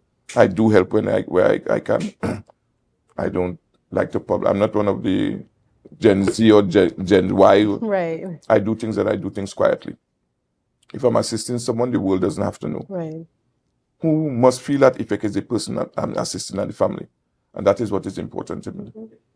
And of course, viewers, we go for a quick break. We will return. So maybe you need to share the live.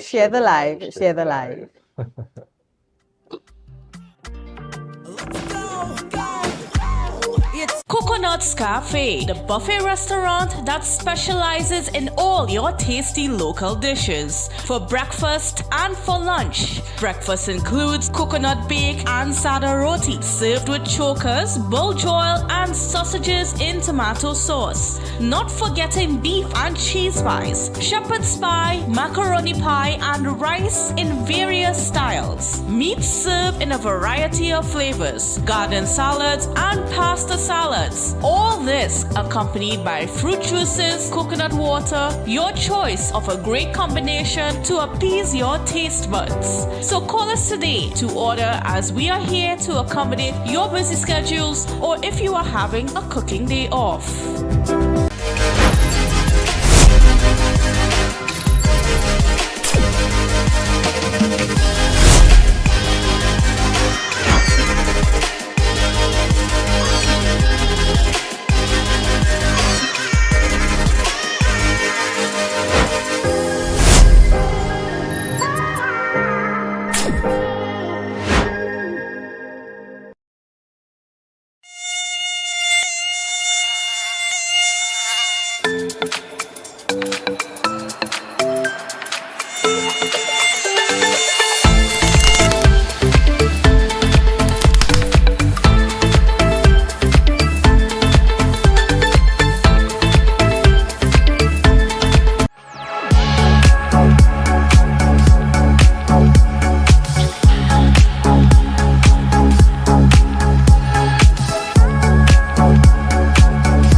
You can now get whatever you need whenever you need it anywhere in Tobago with Tobago. Your meals, medication, groceries, and shopping all delivered directly to you. No more hassle, no more stress. Get the Tobago app today on Google Play or Apple App Store. That's TAPPOGO, and let us deliver to you. Check our website at www.tapogo.app or call the experts at 494-TOGO and 484-4746. Tobago. Relax. We will get it to you. Tobago's at your service.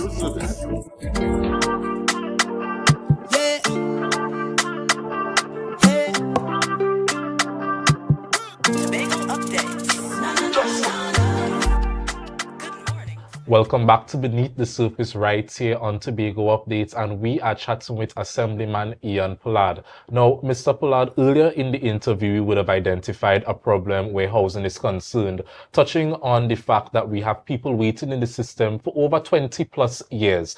And while it's always good to identify a problem, it's also even more important to delve into the solution. What are some strategies that you have implemented or we can see being implemented in the near future to alleviate the waiting time that these people have been experiencing for years? Well, Luke, I had discussion with the Executive Council on changing the policy where persons who are in the system for a long period of time. And we started that with our last draw for persons at Colan. Whereby some persons are in the system 20 plus years. But when there is this modified draw, they are put into the general pool of with everyone. So what we're doing is putting it in categories. You're in the pool for 20 years, we're going to have a draw for persons in that pool for 20 years. You're in there for 15 years, only persons who have been there for 15 years, beside the normal selection of public servants, protective services, persons, young persons, persons with disability.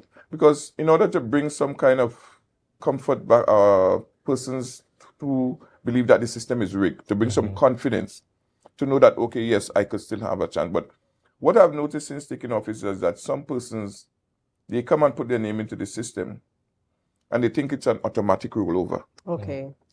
If you're doing a development in Mason Hall and you choose Mason Hall as the place that you want to live or own a parcel of land, once that development is completed, your name doesn't go over to the next development, let's say in Cutler Hall.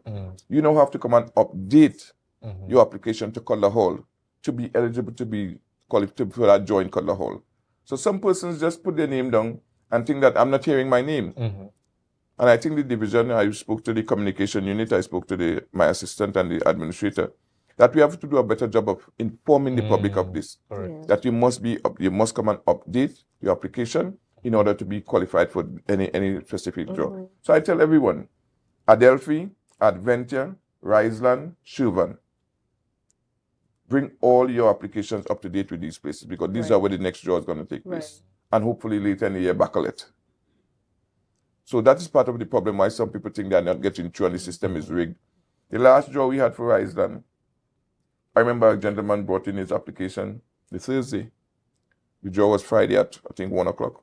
And his name came up. There was a lady who was in the system 20 years. And her name came up because we have changed that policy. Right. So it's something that we have to look at in order to bring, like I said, confidence back to the persons applying. That, hey, I could stand a chance. Because if I know me and you went into the draw, the pool at the same time, and you get through, I say, right, at least I have some confidence, I have some hope. But if you're not seeing that taking place, is a disadvantage. Also, the Chief Secretary initiated that random selection may not be the best option. Okay. So we are looking at different options, probably first come, first in, first out. Okay. You're in the system long enough, you have your children with these intergenerational mortgages, you will just hand out homes or lands to these persons who are in the system for that length of time.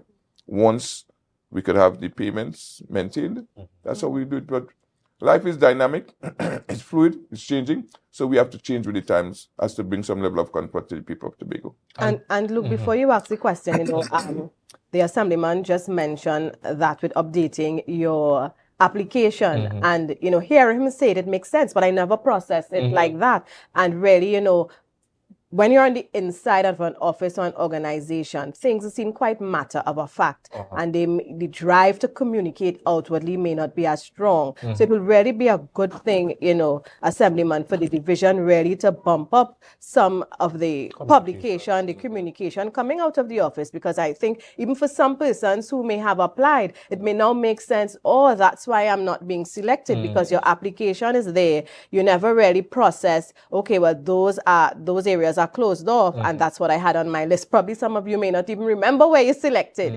So what's the process if I need to update? Do I just walk into the office and then I'll be guided, or is there a number to call? How does it work? When you come to the office, if you have your form that you give when you first entered into the system, and you could just give them your name, and they will pull it up in the system and tell them you request to change, and you request to update your status. And then you let them know what you're interested in, and they do that, and they give you a copy. So you're now eligible for the draw that is upcoming, whatever draw is upcoming. Understood, Mr. Pollard. Talk to me about community, because chatting with you on and off camera, we are getting the understanding that community means a lot to you. So what are some initiatives you have implemented thus far throughout your tenure, and what can we expect to see for 2025? Well, I'm like I said, I'm a sports enthusiast. And I'm interested in economic empowerment. I have sponsored the Mason Hall League in the tune of over $100,000 of my money for the last two seasons that I've promoted it. Because besides taking the young men off the street and bringing everybody back to the recreation grounds, there's economic activities happening because persons come in and sell water, popcorn, snow cone, nuts. And this is the kind of economic activity I would like to see generated in communities. I hire a DJ for every game so that, he could pump up and keep the place, live and stuff like that. So this is some of the things that I like to see happening in the community that at least give people that sense of hope that, okay, something is happening. I could go out there, I could make $1. We have children coming around and selling mango in the night. They're selling, whether the parents make fudge or sugar cake, but there's some economic activity that is happening in this space. And it bodes well because, like I said, Mason Hall and the Mariah Football League are the two best leagues running in Tobago right now, where participation is concerned and crowd support. And we intend to continue it just in order to support. I don't ask the community businesses for no assistance. Because you know why? Some of these same families go to these businesses and trust their monthly supply of goods. Right. So the shop owners now have that debt on their hand, Mhm. and then for them to come and put money into what I do. So I tried to find the money. I sponsored, like I said, the last 2 years. Cost me over $100,000, but it was well worth it because you know why? I'm seeing the reward of it. Right. And that is what I'm passionate about. Nice, Mr. Pollard. And if you were to speak to your younger self and give young Ian Pollard advice, what advice would you give to him? Stay rooted. There's still hope. No matter what you think, how bad a situation is, there is still hope for the young persons. Some of them are just misguided. They just need that support. Because some of us, I myself, probably haven't given back enough. Right. Monetary, financial, give back that's only one aspect. But giving the time, the nurture. When I pass the street in Mason Hall, and it's not now, they call me Mr. Whitey. Because they respect you. Right. And sometimes these people are reaching out, they're yearning for some kind of role model. Someone, a big brother, a father figure that they could sit and talk with because they would have seen life in one way. But they don't know the struggles. When I went to university, I was homeless. I used to be sleeping by friends, pulling my suitcase because I was on a partial scholarship. Nobody don't know the struggles I went to. I used to work with the police on campus. I slept in the tea room for more than 4 months. I had to get up and walk about half mile to the washroom in the gym to bathe morning and night. I worked construction 18 hours a day and then went and worked with the police from midnight to 6 because I had desk duties. So when people know these struggles, they could have that kind of sense that, okay, yeah, all is not lost. But like I say, we are sometimes so busy, wrapped up in ourselves that we don't give back to these youths. And we say that the youths have gone astray. Yes, but we the persons who have made it and persons my age, we need to go and have conversation with these young men and young women and let them know. I know the outlook may look dismal, but all is not lost. And you're talking about dismal, your area, Mason Hall, Mariah. We can also talk about Assemblyman Hackett's area, Golden Lane, Bethesda, Mace, that Leketo, that near north kind of area. And we see the transformation, not for the better, unfortunately, where you have a lot of, accusations of guns coming in. You hear the police mention it as a hot spot and guns coming in certain areas. As one of the area representatives for that zone, what are some of maybe the plans you have or what you would like to see done in addressing the crime, the increase of crime in those areas? Well, one is crime is a mindset, I think. I mean, jobs is another thing because of the underfunding we have from the central government. We seek more feasible, wise to do the 10 on 10 off that we are doing now. Because if we take on persons permanently, we could only take on about 300 persons. Right. But when we do the 10 on 10 off program, we're employing over 800 persons. So that although it's not, you're getting a big salary, but at least everybody got a little piece of something. Electrification in the area, I don't know if Secretary Kerr spoke about it yesterday because we have some places in the north side that needs electrification. I spoke to the Executive Council on Tuesday because you're hearing the reports from the police service that this proliferation of guns into the island. And we know that we have some coastal areas that could harbor these kind of activities. And I asked him if he will fund because the division doesn't have the money to do that. So asked if he could provide the funding so we could do the electrification of King Peter Bay Road and Culloden Bay. So that will assist, give the residents and the police a fact that, okay, the lighting of these areas will form some deterrent to any illegal activity that takes place because the young men in these areas, like I said, there's not much job opportunity and they are swayed by these illicit or illegal activities. So we have to find some way that will help the police, give confidence to the residents that, okay, all these activities happening because there's no electricity here and this and whatever is situation. So we are trying our best to assist in that way. He told me to get the T&Tech to at least to design and to price whatever it costs because you see that we lit from Delaford right into Charlottesville. Yes. So we're trying to do that. So once we get that costing from T&Tech, we have a meeting with them on Monday that we will see if the funding is available so we could at least bring some level of comfort to the parents who live in that area, at these places, because we have to do something to assist these young men. Mm-hmm. And I was talking to the principal of Mason High School when they had their sports last Friday. And from the educational standpoint, we have to do some serious intervention. Because I'm saying the young men are failing, and they haven't been failing now, they have been failing a long time. And parenting is part of the factor of this. So we have to intervene in the homes. We have to find various methods in how to reach these young men. Because I'm saying, if you see a young man, you have tests from standard 1, and your charges are in the bottom half of the class, last, second to last, third to last. When you reach at standard 2, you must ask yourself a question. There's a problem here. This child is not showing any signs of improvement. And the advent of tech focusing, we have demonized trade. Yeah. So that the young men probably don't even have that aspiration to go into any kind of trade work. But with Secretary Hackett, Mason High School, we are looking to put on a tech voc wing. Because what I found in campaigning is that in my electoral district, we have 8 joiners. Most of them operate from their homes. And I said to her, why don't we just have like a nip deck where we build the base and have these units rented out to these joiners. They could now build their furniture to sell to the public, but the children now could be apprentices at these, and even these set of mechanic shops on the road, on the roadway. So they could rent these built, so those persons who are interested. You see, if we don't give them the opportunity, we cannot falter them for all that they're doing wrong.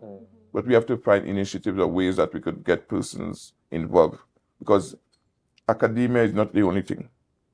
Skills is what counts. But, you know, I must interrupt you there, because as you said, you know, we demonize the tech voc area. And I know you hear people who tell children who may not be so academically inclined, oh, go and learn a trade. And that's why sometimes we have the problems with tradesmen who can't even, you know, put together a quotation, etc. Because it's not for those who may have learning issues, because if you have to learn a skill, you have to be able to learn, you have to measure, you're still doing maths, you have to be able to write, etc. So I think we really have to, because some people still have that attitude, you know, and, you know, my husband always encourages the very bright children to go learn that skill, because when you marry those two strengths, no one can stop you. So I think as a people, we have to stop looking down and even making our children feel, well, you're not good in the classroom, so you're just good to learn a trade. And, you know, sometimes, because I am one of those who, you know, for me, my academic development, that's the line I went to. And I often tell my husband, you know, when you're working in an office for somebody and making no money,